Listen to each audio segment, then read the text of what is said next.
Okay, so our pocket is dry. Our book fits in.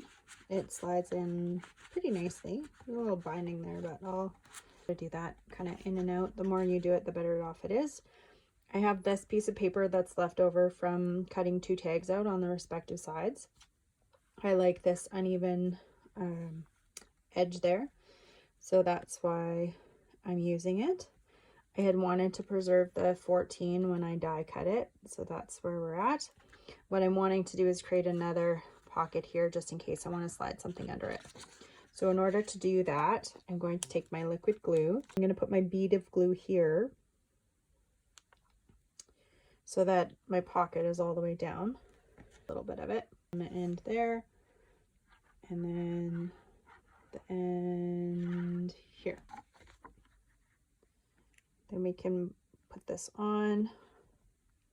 I've ink blended it with Sunflower again from Concord and 9th, and I use the same masking technique that I showed a bit earlier to get that done. And then I just want to make sure this is over enough. I'm going to take this out just so that none of this under there gets on there. And I want to take a little pair of scissors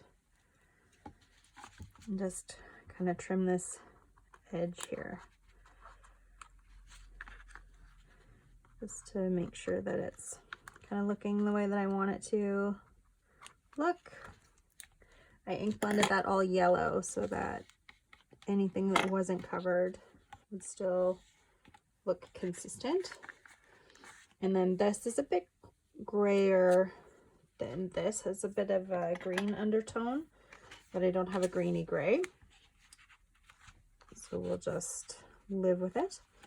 And then this should slide back in just like that.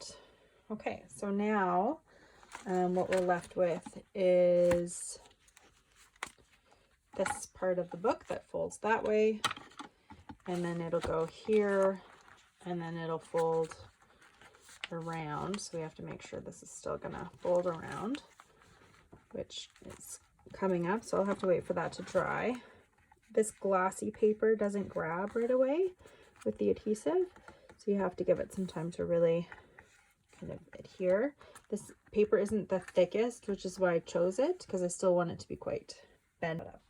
Okay, so we'll wait for this to dry and then we can move on to the next stage.